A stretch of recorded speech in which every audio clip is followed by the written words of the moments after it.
네. 제목은 역사가가 본 5.18 광주사태입니다. 2주 전에 광주사태가 아니고 역사가가 본 5.18 광주사태입니다. 80년 5월 18일로 시작된 광주 참변이 지난 지 30년에 걸렸습니다. 일반적으로 5.18이 4.19와 부마 항쟁과 더불어서 한국 민주화에 공헌한 3대 항쟁으로 지칭되고 있습니다. 79년 11.6 박 대통령 암살 사건부터 81년 8월 초순까지 서울에 체류하면서 젊은 시절을 지냈던 저도 5.18을 목격한 현대사의 증인이라고 할 수 있습니다. 그 당시에 극도로 정치 사회적 혼란 속에서 어떻게 하면 취업을 해서 먹고 살 것인가에 몰두했던 그 당시를 되돌아보게 됩니다.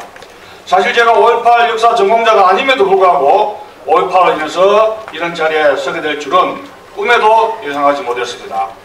5.18로 인해 정신적 고초를 겪고 있지만 또 한편으로는 이런 과정을 통해서 5.18에 대해서 더 많은 지식을 축적했기에 고난 속에서도 조그만 지적 기회를 느낍니다. 새로운 증거와 증인이 나오면 벌떼처럼 들고 일어나서 아니라고 부정만 할 것이 아니라 함께 토론하면서 이것의 진위 여부를 먼저 확인하는 작업이 진행되어야 할 것입니다. 대한민국은 과연 어떤 나라입니까? 생각이 다르다고 해서 신체적 위협을 느끼지 않고 자유롭게 자기 의사를 표현하면서 언론과 표현의 자유는 물론 학문과 사상의 자유를 만끽하도록 헌법으로 보장된 자유민주주의 국가입니다.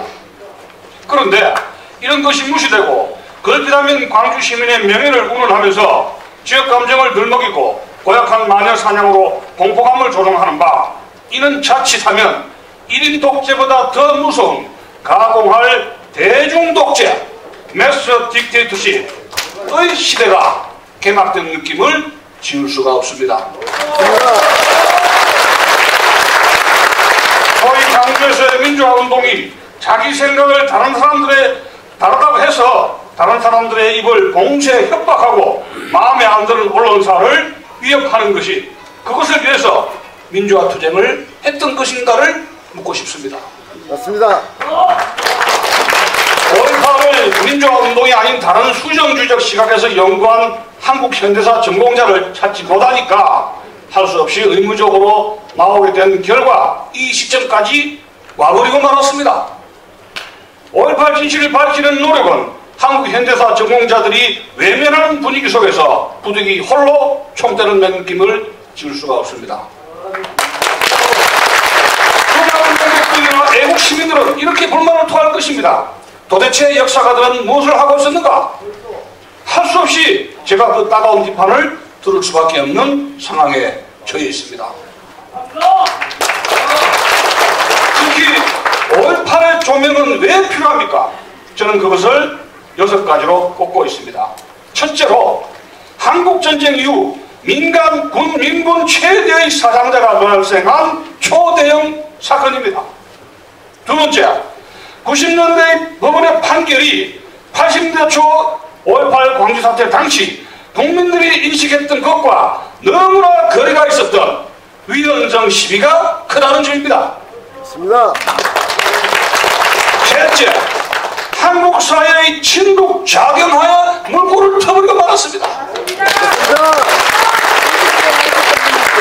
넷째, 수많은 의혹이 시간이 갈수록 풀리지 않고 오히려 증폭되고 있다는 점입니다. 특히 탈북자의 숫자가 2만 명으로 증대되면서 북한의 소식을 가져오는 과정에서 그 의혹이 더욱 증폭되고 있습니다. 다섯째, 국정을 유지하여 국방부 등 국가기관이 앞장서서 진실규명의 노력을 조직적으로 방해하고 있다는 점입니다. 여섯째, 장기적 전망으로 5.18을 보는 상반된 시각과 첨예한 대립으로 인해 향후 잘못하면 우리는 프랑스라든가 에스파냐 등 내전적 상황으로 갈 가능성이 없지 않습니다. 우선 지금까지 이렇게 5.18 진상규명에 대한 국민적 관심을 높아진 것은 지만은 박사님과 미국의 김대중 박사 그리고 임천종 씨, 이재동 씨를 중심으로 한 탈북자들의 어마어마한 희생과 노고가 컸다는 점에 대해서 저는 역사학회를 대변해서 깊은 감사를 드립니다.